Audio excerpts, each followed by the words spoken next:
What are you, the King Hillbilly?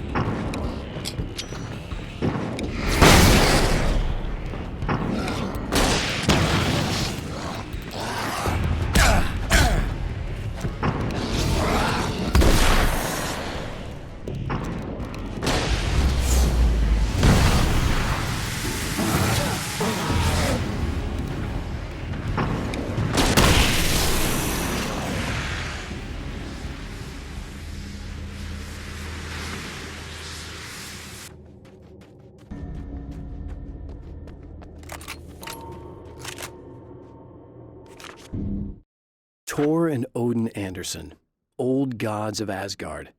I still don't quite know what to make of them. I know they used to be rock stars who modeled their stage personas after Norse gods. I know they're old. I know that in their day they fought the darkness as I do. I know they're demented and insane, ravaged by age and self-abuse. But there's something in them, something powerful that took hold when they were touched by the powers beyond. A thing that goes far beyond just stage names. Something godlike.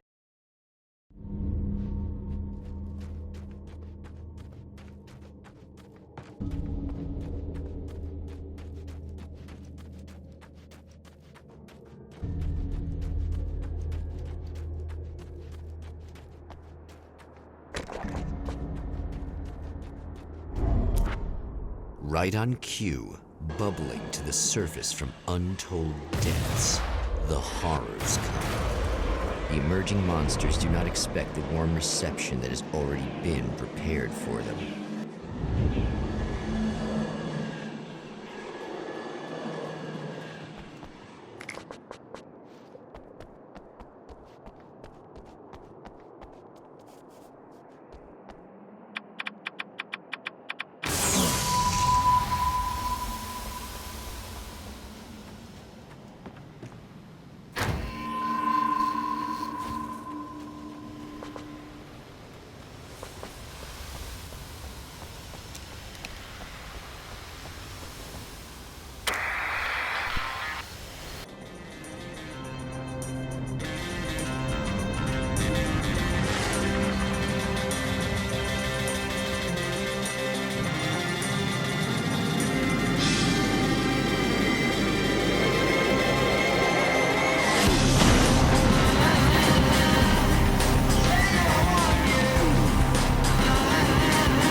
Stop.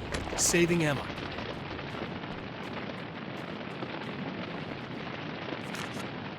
I don't make friends easily. I know plenty of people, but I don't let most of them close. I've known Barry Wheeler ever since we were little boys. We had the time of our lives. I'd get us in trouble, and he'd talk us out of it. Things haven't changed that much now that we're grown-ups. He's the most loyal and dependable person I've ever met.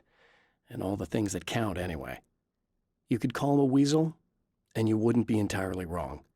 You could call him a clown, and I would reluctantly agree. But he has never let me down.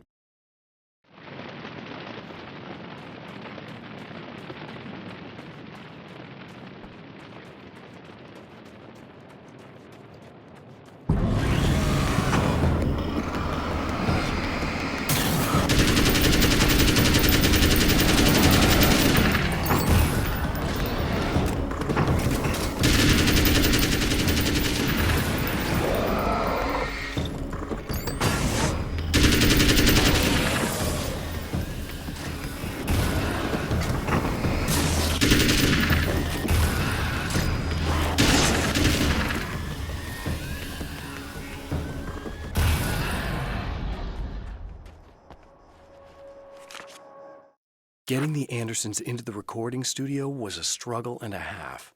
But once they actually picked up the instruments, something happened. They were two old men, and they weren't. They were doddering bags of bone, and they were barely contained power. And there was music. Barry rubbed his hands together. He knew how to pick a winner. Now all they needed was some direction on how to make things a little more modern. Barry had never produced a thing in his life, but he knew what he liked. He knew Balance Slays the Demon was going to be a hit.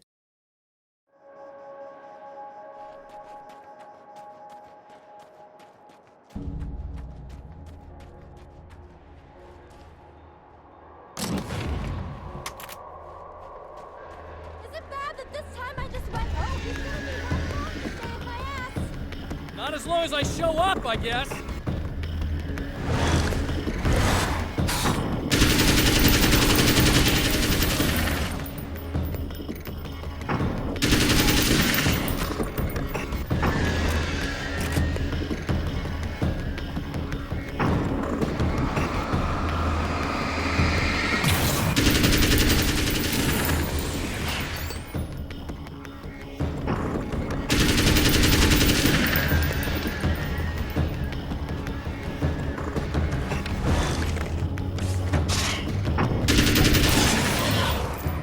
Clear now.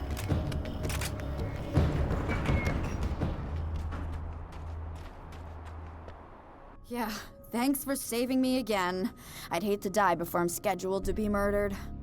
I guess I have you to thank for setting everything up at the oil derrick. Yeah, well, I figured that if we were going to go over this again, we might as well try to be smart about it, huh? I appreciate it. You took a big chance doing that. You okay? What do you think? I've died twice. I remember everything pretty clearly now.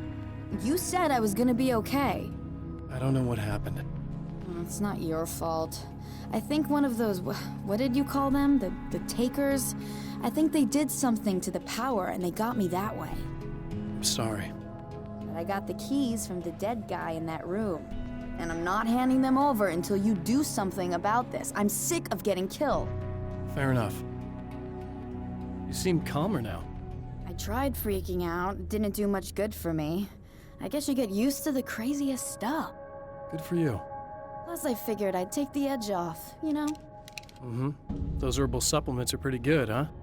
Oh yeah. I wanted to try to explain things to you now since you're calmer, but maybe this isn't the best time after all. Oh shit, yeah. Better not get all metaphysical on me now. Seriously, I'm like 2 sentences away from thinking how we could all be like atoms on God's skin or something. Or figments of somebody's imagination? Wow. I'm just gonna try to chill out and not think about that or getting murdered or anything, if you're cool with that. Gotcha.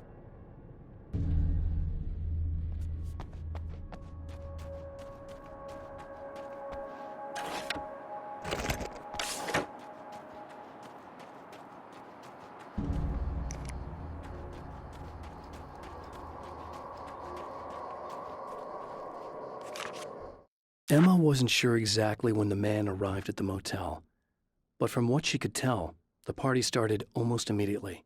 It was infectious, spreading from one room to another. He was mercurial, almost as if he was flickering through the scene, telling a joke here, throwing an insult there, oozing sex and violence and excitement. She had never seen someone like this before. He looked at her and smiled, and she felt her heart flutter a little. She knew he was the kind of man mothers warn their daughters about, but she told herself it didn't matter.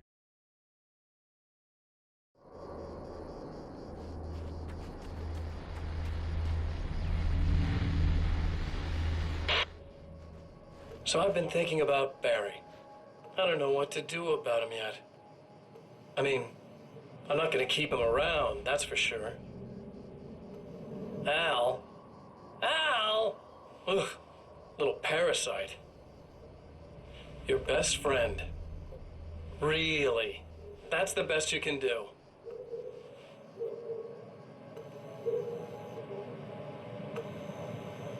I actually kind of like the guy. He's a plucky little butterball. He plays the clown. That's a hard road to take. But I don't need him sticking his fat face in my business. Did you know he's been hanging out with the sheriff from that shitty little town? They keep in touch. Barry's about the only guy who insists that you're not dead. How about that?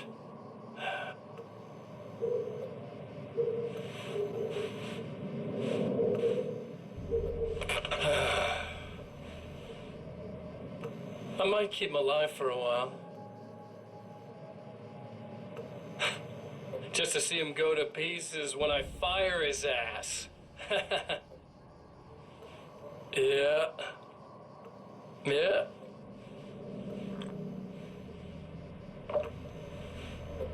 Yeah.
I have seen the darkness twist flesh into new shapes before, but encountering these giants is an extremely disturbing experience. It's as if the genre has been switched on me. There's something out of Pulp Fiction. Twice as tall as normal men and stronger than forklifts, their lumbering gait and slow-witted demeanor brings to mind some kind of mean-spirited caricature of a feeble-minded hillbilly.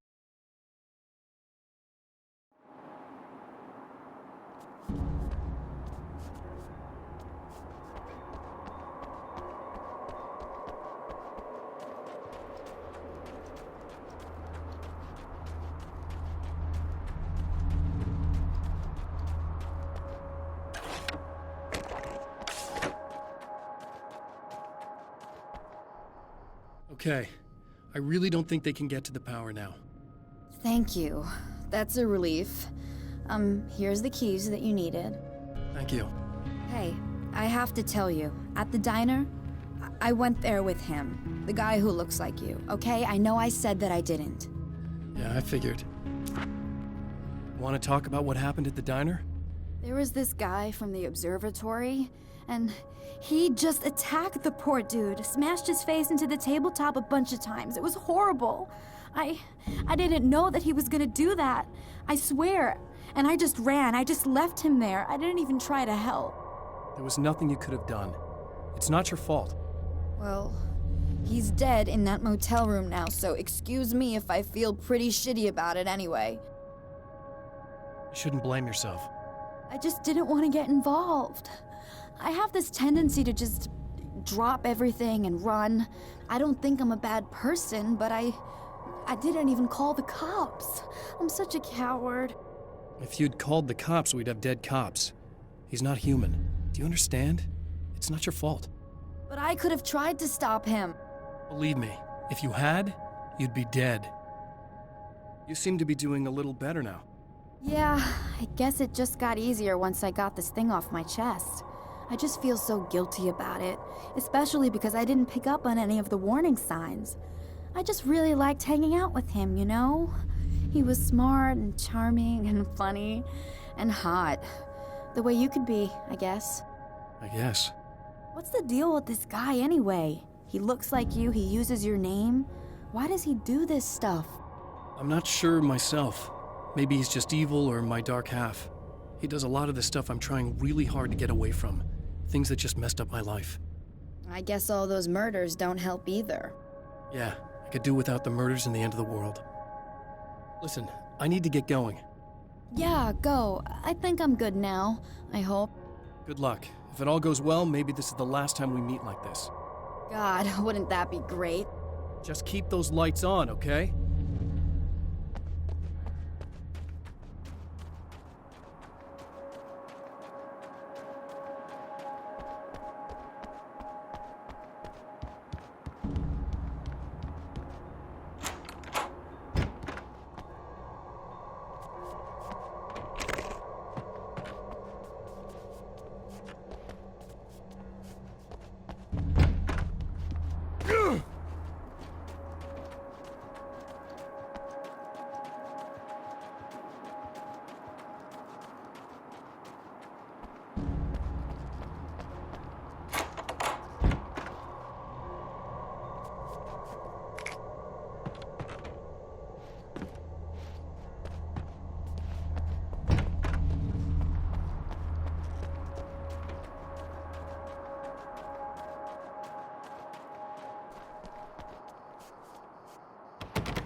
The fate of countless individuals hangs in the balance, threatened by the machinations of the Herald of Darkness. And yet, for a moment, the Champion of Light breathes a little easier. He has saved one life. For this moment, it is enough. And soon, perhaps, he can put an end to this.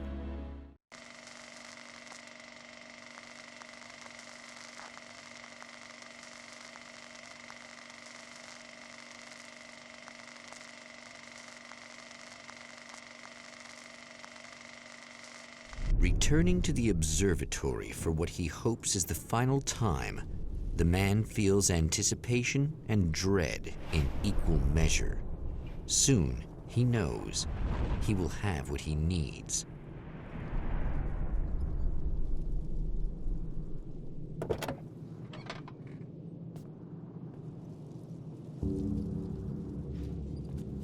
Hello, I was expecting you. I've already taken care of the imaging array, but you should still look into securing the primary coolant flow. With some luck, you may be able to light the area before these things even show up.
Very good. I believe we're ready to look into the sky. Right there, Doctor.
This act of creation is exhilarating and frightening. Subtext and symbols loom eager to take effect. Causality and consequence become domino chains that stretch into infinity. The more fundamental the change, the more unpredictable the variables become. Reality is too complex to control completely. Ordinary questions become meaningless. Who created who? What is really real? Everything is as real as everything else. You learn to let go of the things you can't control and go with the flow, or go insane.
The man before Dr. Meadows was handsome and slick.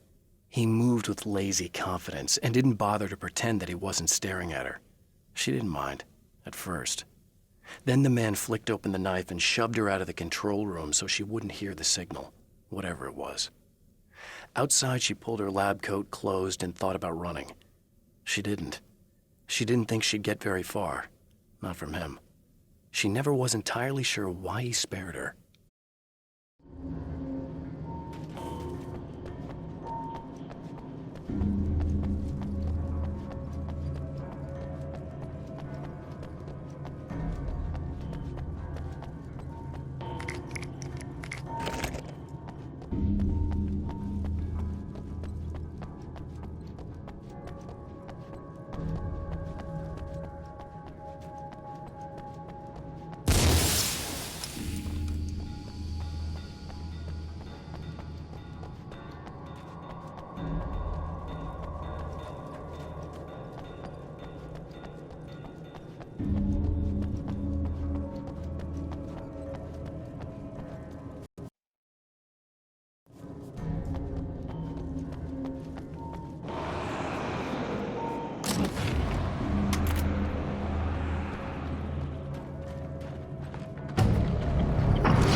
This is what you look like.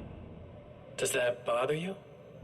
I bet it does. I'm not just wearing your face, you know.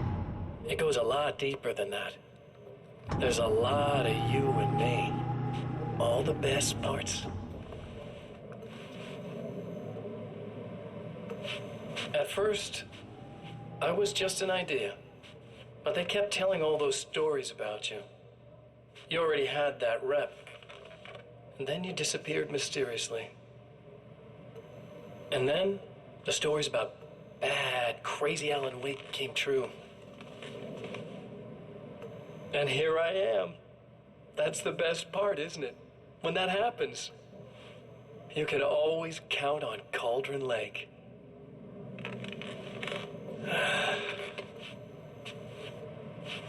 I'm just as real as you are. And I'm the improved version. No fears, no doubt, no weaknesses, no self-deception here. I don't let anything drag me down.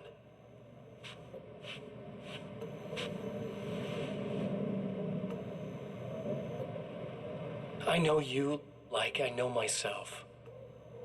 I know it bothers you that I'm like this, that I use your name, crawl my way into your life. But I only do it because I'm better at being you than you ever were.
Violating the laws of physics in my observatory.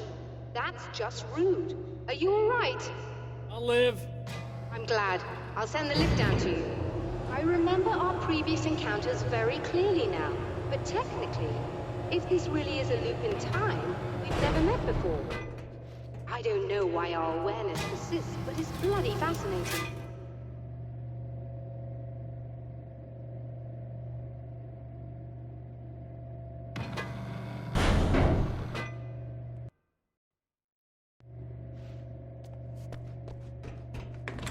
Doctor? You know, I know physicists who would give 15 years of their lives for a chance to experience something like this. I'd imagine that being stalked by horrible axe murderers would curb their enthusiasm a little. Clearly you've never met hardcore physicists. I'm glad you're in such good spirits, but Signal! Yes, it's completed. finally. If all goes well, this should be the last time we go through the loop. You know, I just realized that I don't have any memory of what happens after you leave. What does that mean? I don't think it means anything. If everything goes well, you just keep going. I don't show up here like this again, no more bad guys. Things go back to normal. Let's hope you're right. I'd love the opportunity to look into this in more detail. Looks like you've accepted the situation. I'm a pragmatist. If this is a delusion, at least my first psychotic episode is anything but boring. Really, Mr. Wake, at the end of the day, I'm a scientist. I love mysteries. I love not knowing. Whatever else this might be, it's absolutely fascinating. I wonder how far this reaches. Is everybody in the world experiencing this? Who knows? I think reality's probably pretty fragile right now. Doctor, I can see you're very enthusiastic about this. I'd appreciate a bit of discretion. Are you suggesting that we should suppress this? No, you can do what you like, but I want you to leave me out of it. But surely, with the things you know, the things you've experienced, you can replicate any of these results. We could... Let me be blunt. If you drag me into this, I'll deny everything. I'll lie like my life depended on it. And writers are damn good liars. Word of advice. This is things man was not meant to know territory. You get into this, chances are you'll open up a door into a world of hurt. Believe me, I know. I see.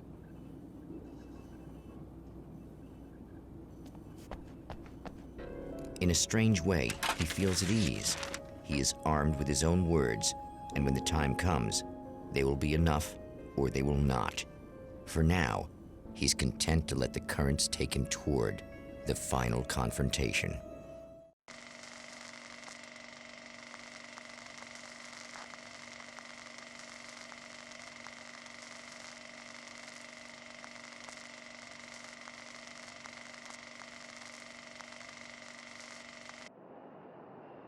Once more, we return to the drive-in. If he's aware of the absurdity of arming oneself with a few sentences and standing against a power that can pierce time itself, he doesn't show it. The man has his share of weaknesses, perhaps more, but cowardice is not among them.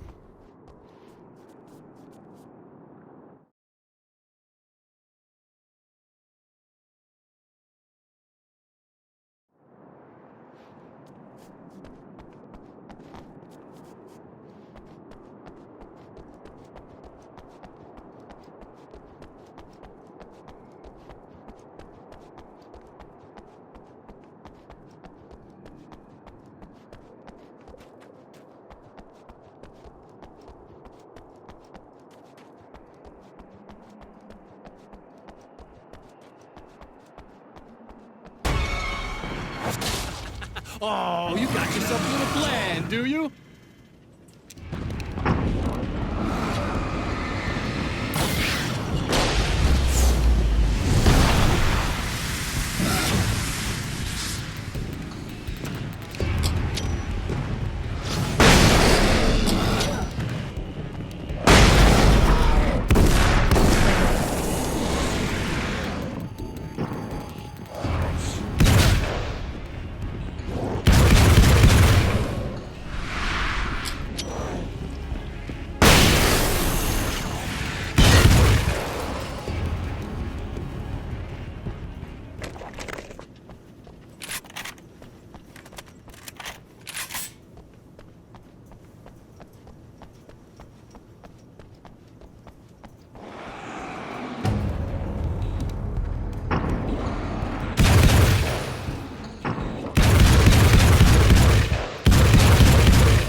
never getting out of this, Wake. Never! Don't worry. I'll take care of your wife and your life.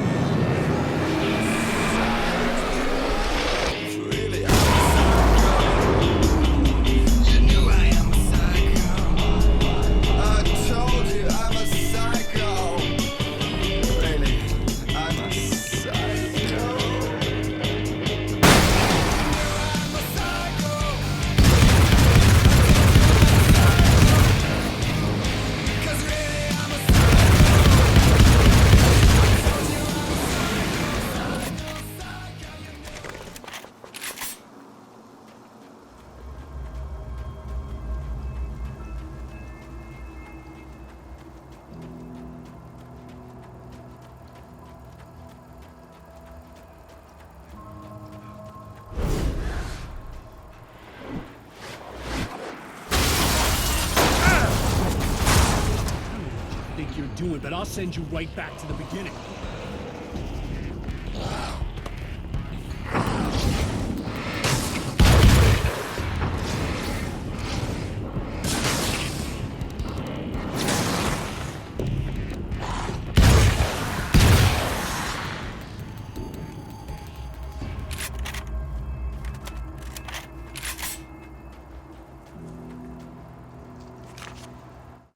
When the dark man's eyes suddenly locked into Serena's, she flushed hot. They ignited a black fire in her. He was talking. He wanted the power turned off. He said something about the projector booth. She hooked a finger under his belt buckle. He grabbed a hold of her throat and twisted until it hurt. Somewhere deep inside, a part of her screamed in paralyzed horror, but the moan that escaped from her throat had no panic in it. "Pay attention," he said. "Business first." His eyes glittered shamelessly. Hers did too.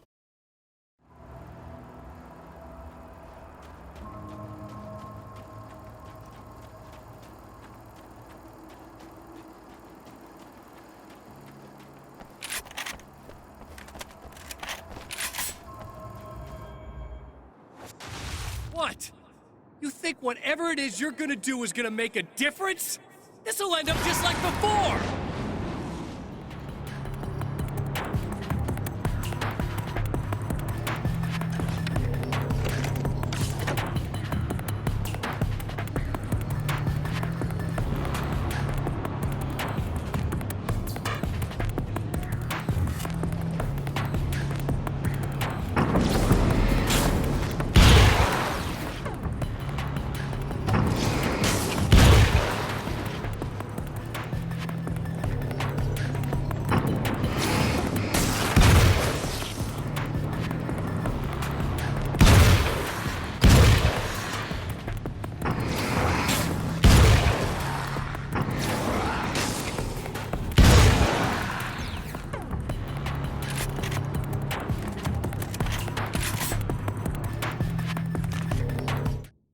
There's more to fighting the Taken than just burning away the darkness that protects them. When I'm fighting for my life, I find myself slipping into a state of intense concentration that makes the beam of my flashlight seem more powerful and focused. I used to think it was just my imagination, something brought on by the adrenaline and fear of death, but now I'm not so sure. I've been touched by powers that I can't begin to truly comprehend, and they've left a mark. I'm starting to think this might be a part of it.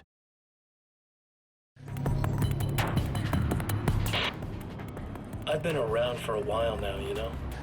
Well, you've been indisposed, stuck in the darkness. I've been busy. I operate in the shadows, not always literally, you understand? I'm a little more resilient than those I've taken, but I do my best work in the dark.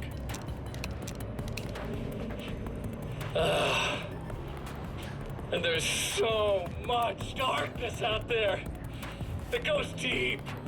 And the things that live in it are fast, big bastards. They don't mind getting a little bit of elbow room. All that chaos and madness, it doesn't really do that much down there. It's like pouring a glass of water into the ocean, right? But up here, Yeah, you can really make an impact.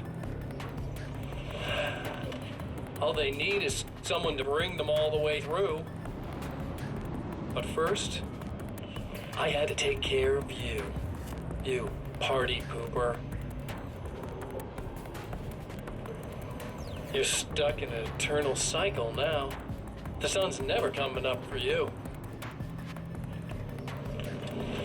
Everything else? Doing my thing? Getting a bit of quality time with Alice? That's a little something for me.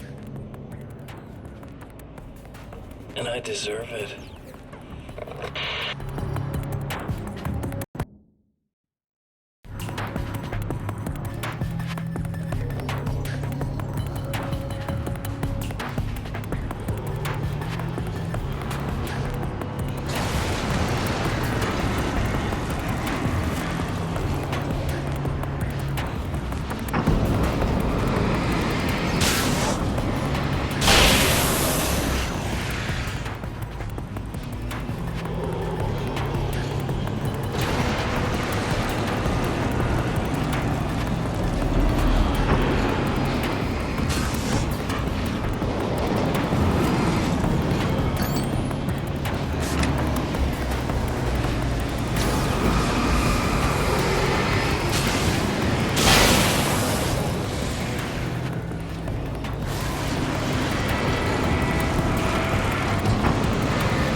Again, the Champion of Light enters the final trap. The new reality is almost here. All he needs to do is change the details of the scene, push it past the breaking point, and the rest will snap into place.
Oh, come on, buddy. Why don't you... What? What is this? No! No!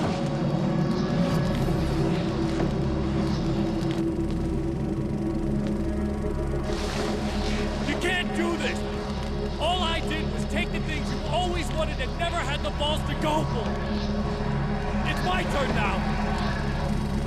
It's my life. It's my life!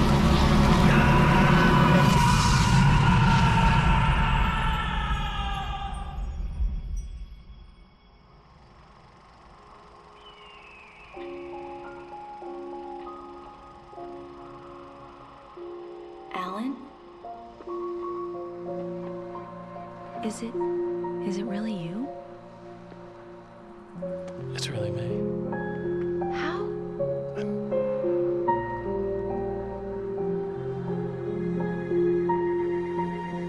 I love you.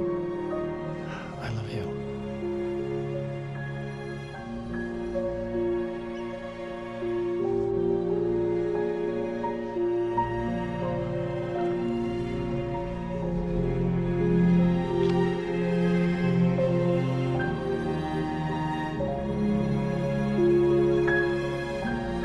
A woman, a man, two lovers, held apart for far too long, enveloped in the light of a glorious dawn. They both feel it. He's home at last. Are these actual events, or merely a dream?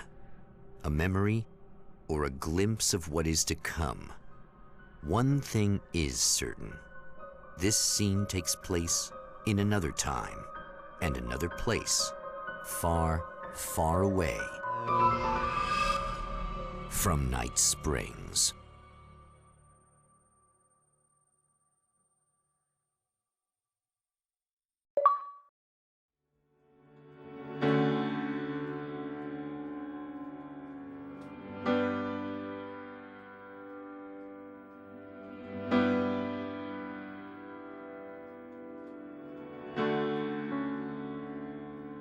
You know it feels nice watching the sun come up, and I've realized I can never return. Oh baby, it feels good watching the sun come up. I can attack the day with the will to burn.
No?